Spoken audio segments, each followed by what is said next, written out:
From Scripps Sports, this is Grizzly Insider, sponsored by Albertson Safeway. Hello, everyone, and welcome to this week's episode of the Griz Insider here on the Montana Television Network, as the Montana Grizzlies win a thriller over North Dakota 24-23 in a top 20 matchup in Missoula. Alongside the voice of the Griz, Riley Corcoran, I'm Kyle Hansen, and we are here to break it all down. And Riley, September playoff football, you can't beat it, right? You cannot. It did not feel like a September game in any regard, Kyle. And that game, it just had all the ingredients from the storylines, the setup, the FCS game of the week. That felt like maybe even two top 10 teams going at it on Saturday. And then just to see the swings from first half to second half and the drama late. I mean, we have not had a moment like that inside Washington Grizzly Stadium. It seemed like for a while, but certainly in the last year plus. So it was really great to have that. The crowd came to life. Perfect Saturday afternoon. Couldn't ask for much more. 1,000%. It was a lot like last year's game, except all roles pretty much reversed. The storyline I think we're all going to talk about coming out of it was the play of Kaylee Aiyot, right? It's going to be kind of the thing we watch all season long, the sophomore's development at quarterback, and what a game he had. And just watching him work through things. And, you know, a lot of people are saying this was a coming out party for him, and I tend to agree. I'm sure you do too. Absolutely. He came of age right in front of our eyes, Kyle, and I think we've been seeing it in small sample sizes. And if you've been paying attention in the offseason for Kaylee, just that maturity and putting on a little bit of extra muscle, and then just to see how he's commanding the offense, the maturity's on display. And then you look at what he did on the field. I think even from first half to second half, a massive difference for Kaylee Aiyot, and a first real signature moment in front of the Washington Grizzly Stadium crowd against a legit opponent. Just a perfect mix for Kaylee Aiyot. But Kyle, the difference between first half to second half was drastic. It's insane. I mean, you look at his numbers, 17 for 23 in that second half, 220 yards, 2 touchdowns versus 2 interceptions in the first half. Watching him work through things is really fun to see because he doesn't shy away from the moment, as you mentioned. He leans into it. He makes a mistake. He's over on the sideline learning and obviously working with his coaches as well. It's really fun to watch, and you can see it click with this offense because he's also guiding some young players too, like Brooks Davis, who came out. Yeah, Brooks Davis, what a game for him. Can't wait to talk with him here in a little bit. But not only is he leaning on the running game, Eli Gilman, but he got hit 5 times. I mean, 5 sacks. He got hit plenty times more after that. But Kaylee stood up every single time and responded. And I think him just knowing he's the guy, you can see that. And I think the rest of the offense, it has his back when maybe things do go wrong. And let's call it what it is. First 2.5 quarters, there wasn't much to talk about for the Grizzly offense. That did not deter them, though, and they stuck with it. Made the plays late, and some plays that I think are going to live in Grizzly history for quite a while. 100%. Watching him fight through everything, use the resilience, and ultimately come away with the win. Then you turn the page and look at the defensive side as well. They had a great game kind of throughout, right? North Dakota obviously hits the home run ball to get the scoring started, but from there, Montana did pretty well in this game, held them to 165 yards just in the second half, and I think in total for third down, it was 5 for 18 or somewhere in that range, 6 for 18. And so, you know, from start to finish, this Griz defense, they're gelling, and they're gelling well. They were the unit that you could count on, it seemed like, for all 4 quarters in that game against North Dakota. They were the ones that were able to hold the rope while the offense was figuring it out a bit, and we did see maybe the right combinations of guys they liked on the field at the same time, and they were disruptive in the second half. And for Cade Boyd, I think that might be the underrated play in this game, is when Cade Boyd knocked the ball loose from Jerry Kaminsky, and it fell in the hands of Peyton Wing. It felt like that the momentum shifted at that point, but give the defense so much credit. A big 4th down stop in the red zone. Not sure what North Dakota was doing late in the first half as well. Probably regretting leaving 3 points on the board there. But the Grizzly defense, again, they held the rope, and that was a much more promising sign, I guess, than what we saw in Week 1 against Central Washington. From a 10,000-foot view perspective, just to win a game like this is so big because we talk at length about how last year's North Dakota game set up the rest of the season, and this one, you could feel the same way because you need that big non-conference victory. You have to have it, and especially with the comparison points with the Big Sky and the Missouri Valley. You don't want to say it in the middle of September. This one will matter so much when it comes to late November and December. And the Grizzlies, now to build that confidence. I felt that last year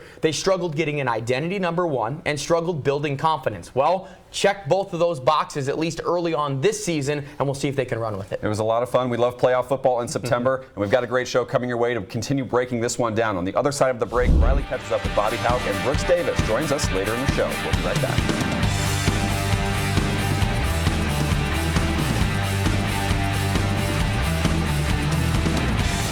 There's more Griz coverage online anytime at montanasports.com.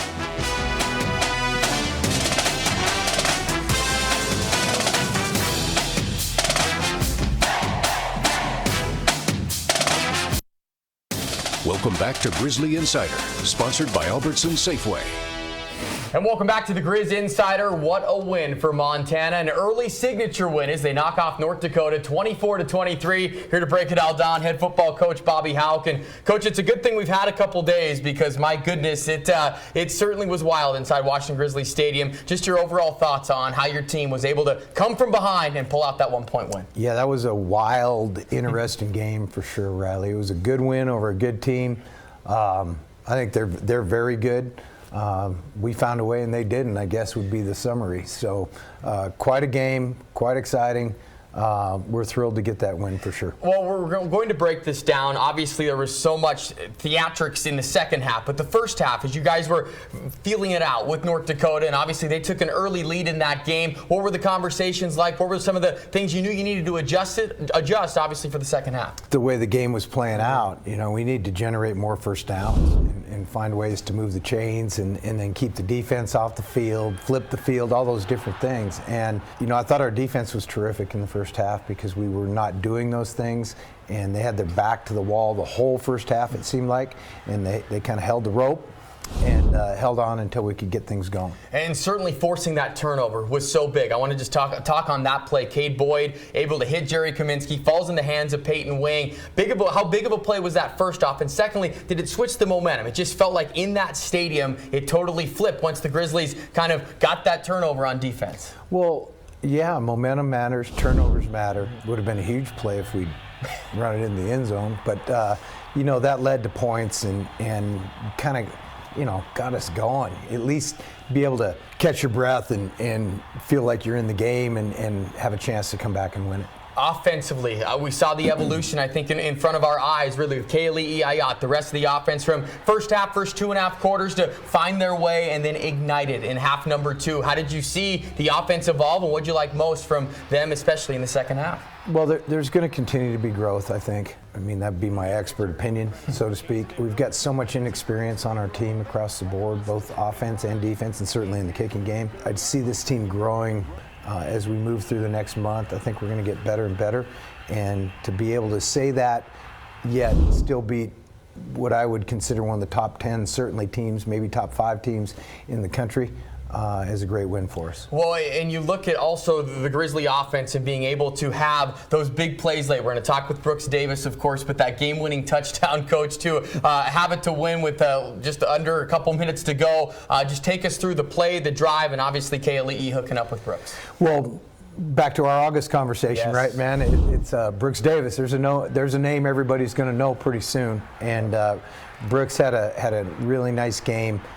He's not even scratched the surface yet of what he's going to be, but which I hope that scares some people on the other side. I certainly think it does. Where was the belief factor at? I'm sure, obviously high, always on your guys' sideline, but when you were doing the time math, Coach, with about 8 minutes to go, 2 stops, 2 scores, what was kind of going on in your head from a time standpoint and what you guys needed to execute late? We knew we needed stops, certainly, and we try not to give them first downs where they can bleed it more. But while the defense was on the field, there was a lot of, hey, now when we get it back, we're going to be in clock offense no matter the situation. And so we were in up-tempo mode throughout.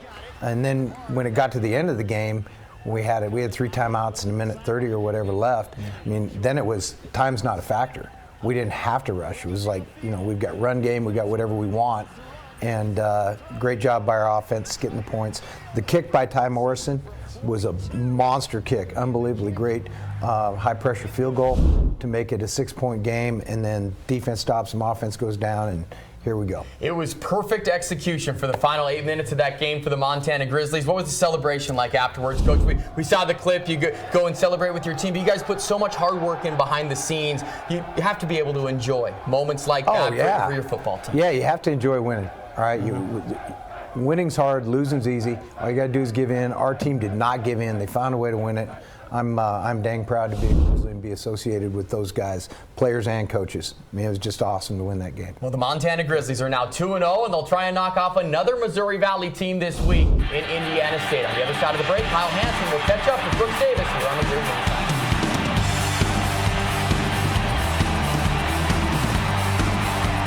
Get social with Grizzly fans and follow MTN Sports on Facebook, Instagram, and X.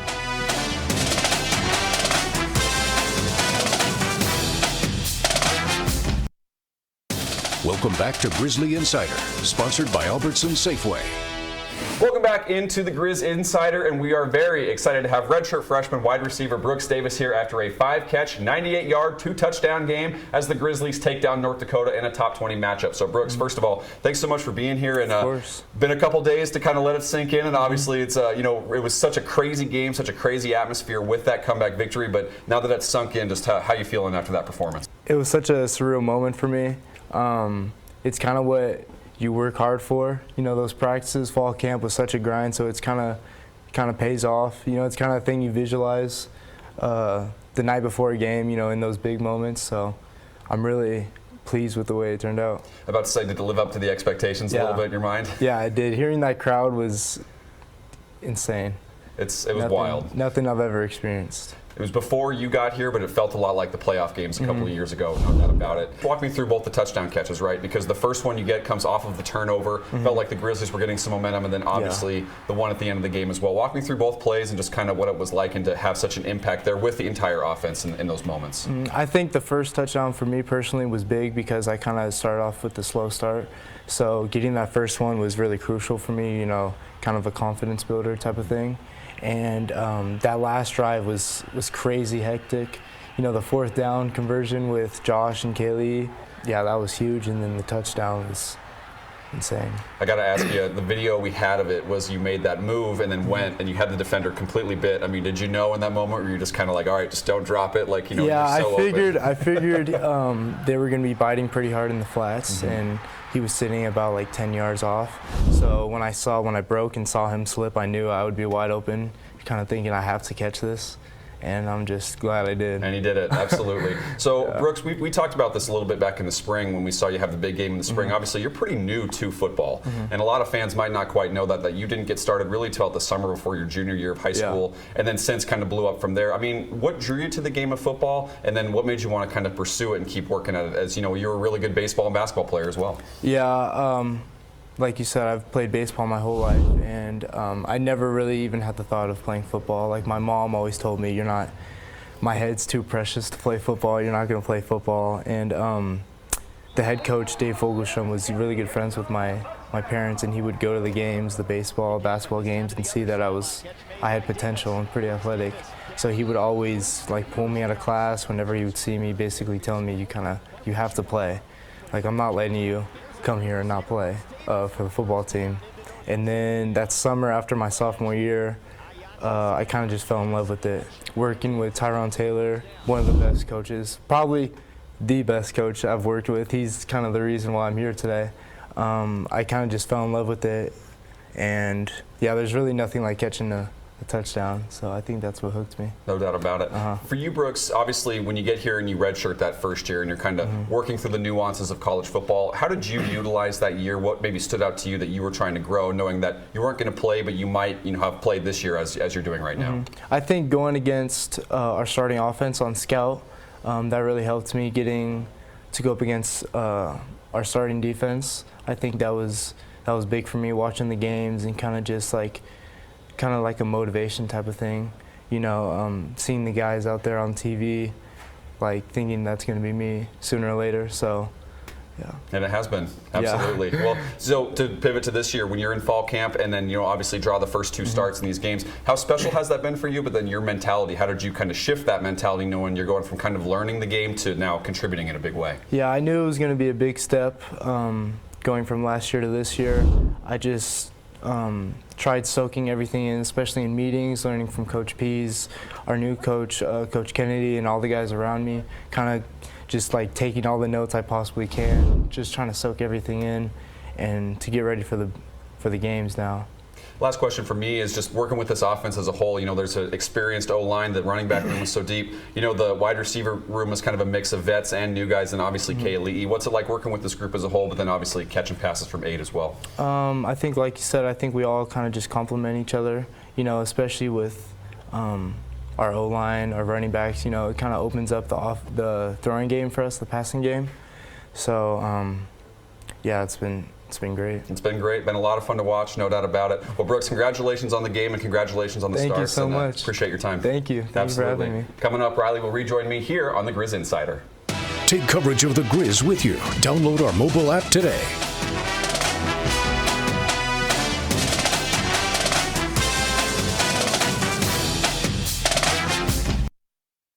Welcome back to Grizzly Insider, sponsored by Albertson Safeway. Welcome back into the Griz Insider. Great stuff there from Bobby Hauck and Brooks Davis looking at the North Dakota game. And now Riley rejoins me as we now look ahead to Indiana State for the third game of the season for the Montana Grizzlies. And Riley, it's going to be an interesting one because it's an opponent that they saw for the first time a couple years ago. And Indiana State maybe a little bit better than they were then, too. Absolutely. They start out 2-0. And last week they took on Indiana, a ranked team that was a little bit upset. Kurt Signetti, we know from James Madison. I think that's a throwaway game. This Indiana State team, Kurt Mallory, longtime head coach, and great respect with Coach Hauck and Coach Mallory back and forth. So that'll create a nice storyline this week. But Kyle, also, this is a game that I think we remember well from a couple years ago when we were in Terre Haute, Indiana. Crazy return of a home and home. But it's also great to have these Big Sky, Missouri Valley comparison points. Like we talked about a lot last week. And even though, yes, Indiana State probably picked towards the bottom of the Missouri Valley, still good to have the comparison point and maybe better than playing a different conference, so to speak, in the return game of that game from a couple years ago. And just looking at playing an FCS opponent, right? And you look at, you get them, they're obviously, they see the best of the best really every single year when you look at how good that Missouri Valley team is.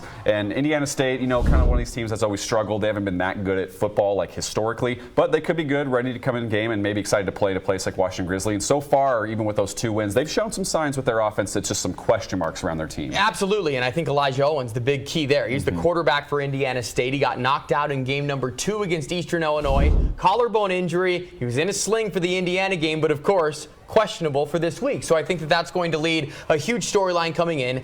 Is Elijah Owens going to play? If he does, a drastically different Indiana State team. And as we've seen, the Grizzlies have been slow out of the gates, at least in these first 2 games, and the opposition can come in and make it a ball game. That's what the Grizzlies have to avoid this week with Indiana State. It'll be interesting, too, because I remember that game in 2022. Grizzlies started off with a strip sack fumble, returned for a touchdown, got a lot of pressure on the quarterback, so we'll see if they can start fast with that same ability. As you look at the league as a whole, I normally don't start with teams that lose, but Northern Colorado is catching my eye right now. The Grizzlies do not play them this year, but I'm just like, man, they've been fun to watch. They have been really fun to watch, and give credit to Coach Lamb down there. When you go winless and you do not have success, it's hard to get momentum for your program. It feels like they have momentum despite losing the last couple of games, right? They got robbed at Colorado State. They should have won at South Dakota, game going to overtime. Of course, South Dakota preseason top 5. Their defense is keeping them in it. You watch. They might win a game they're not supposed to this year. That was one of many close games, though, in the Big Sky Conference this week. There were 5 games decided by 3 points or less. So wild. And I think that when you think of Northern Arizona beating Southern Utah, that's a big win for the league. Southern Utah on the cusp of being ranked. Watch out for Northern Arizona maybe as a sleeper team to rise up to the top to be a contender. So Big Sky Conference, it's going to be interesting. Can you believe that we're just 1 week away? 100%. And when you look at the Big Sky, what's really stood out to me, the close games against FBS opponents. Idaho State with a couple of games, Idaho. Some of these teams, they're in the mix, and I'm just ready for, Big Sky play to finally be here so we can finally get that equal measure. Stick. I'm with you, Kyle, and it's always just a mixed bag in the month of September with what each team plays for the non-conference. Also, one more of those FBS opportunities this week. Ironically, it's Idaho again. They go to San Jose State. There'll be some careful eyes watching here in Missoula as that's the conference opener next week. Sac State doing all right against Nevada as well. Going to be a lot of fun when we finally start getting these Big Sky teams playing one another in the next week. We'll wrap up the Griz Insider next. Well, as we wrap up things here on the Griz Insider, excited for the third game of the year for the Montana Grizzlies to get going. And Riley, we were talking off camera a little bit. We finally feel like we're kind of hitting our flow a little bit. We had to wait a minute, but now we're here. Yeah, I agree. And it felt like it was a slow start to get into the season. The week 1 bye, as we've chronicled, was maybe more agonizing towards the end. And then when you have a big game like North Dakota, felt like we all were in our mode last week. And now we enter week 3 of the season, back-to-back weeks against Missouri Valley opponents. You guys have been crushing with the broadcast. The show's in full force. The Inside the Den podcast each and every week that you can catch. Archived edition of the Coaches Show. It's every single day that we're going to be pumping out some Griz football content. And can't wait. Another challenge this week. We'll see if the Griz can take yet another step and improve to 3-0. We are off and running. They're off and running. And it's been a lot of fun. You can catch Riley on the Grizzly Radio Network with the broadcast. And at 1 p.m., Scripps Sports will carry your television broadcast as well as the Grizzlies take on Indiana State. That'll do us from here. For Riley Corcoran, I'm Kyle Hansen. We'll see you next week on the Griz Insider.